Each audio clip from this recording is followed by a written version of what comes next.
नुष यज्ञ के लिए प्रस्थान। ऋषि विश्वामित्र ने बताया, हे राम, जनक मिथिलापुरी के राजाओं की उपाधि है जो चिरकाल से चली आ रही है।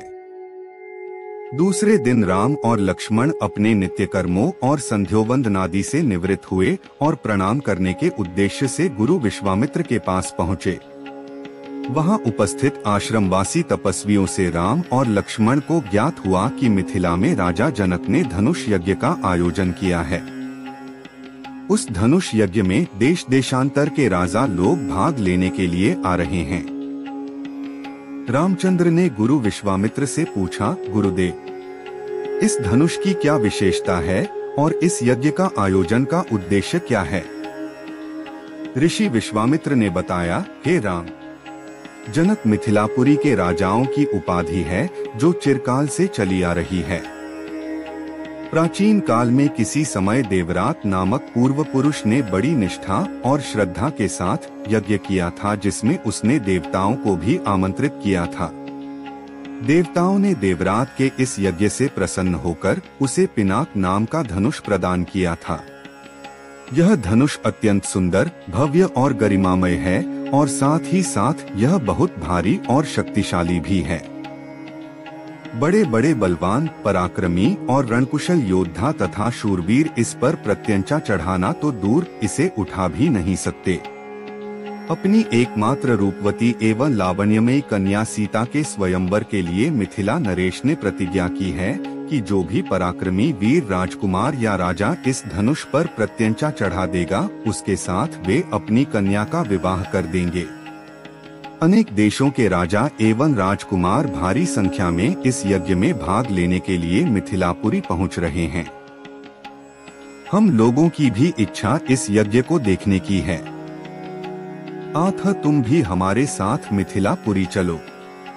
उसे देखकर तुम लोगों को भी प्रसन्नता होगी। महर्षि का आदेशानुसार राम और लक्ष्मण ने भी विश्वामित्र तथा अन्य ऋषि मुनियों के साथ मिथिलापुरी की ओर प्रस्थान किया।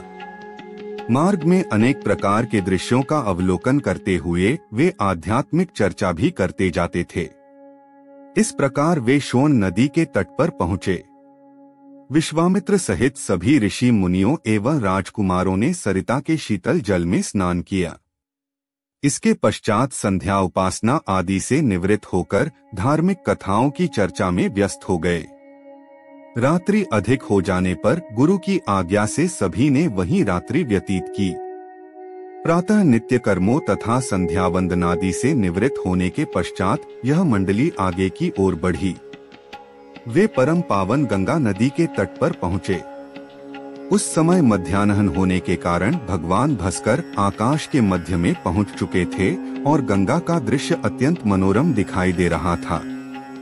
अटखेलियां करती हुई लहरों में सूर्य के अनेकों प्रतिबिंब दिखाई दे रहे थे। जल में कौतुकमयी मछलियां क्रीड़ा कर रही थीं और नभ में सारस, हंस जैसे पक्षी अपनी मीठी बोली में बोल रहे थे।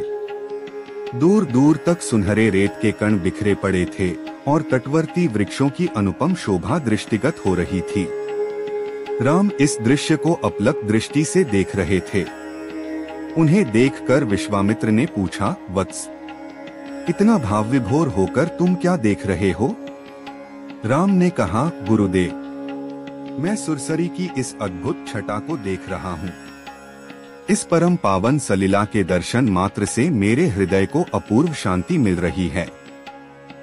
भगवान, मैं आपके श्रीमुख से यह सुनना चाहता हूँ कि इस कलुषहारिणी पवित्र गंगा की उत्पत्ति कैसे हुई। राम का प्रश्न सुनकर ऋषि विश्वामित्र बोले, हे राम, अनेक प्रकार के कष्टों और तापों का निवारण करने वाली गंगा की कथा अत्यंत मनोरंजक तथा रोचक है। मैं तुम सभी को यह कथा सुनाता हूँ। ऋषि विश्वामित्र ने इस प्रकार कथा सुनाना आरंभ किया। पर्वतराज हिमालय की अत्यंत रूपवती, लावण्यमयी एवं सर्वगुण संपन्न 2 कन्याएं थीं। इन कन्याओं की माता सुमेरु पर्वत की पुत्री मैना थी। बड़ी कन्या का नाम गंगा तथा छोटी कन्या का नाम उमा था। गंगा अत्यंत प्रभावशाली और असाधारण दैवी गुणों से संपन्न थी। वह किसी बंधन को स्वीकार न कर मनमाने मार्गों का अनुसरण करती थी।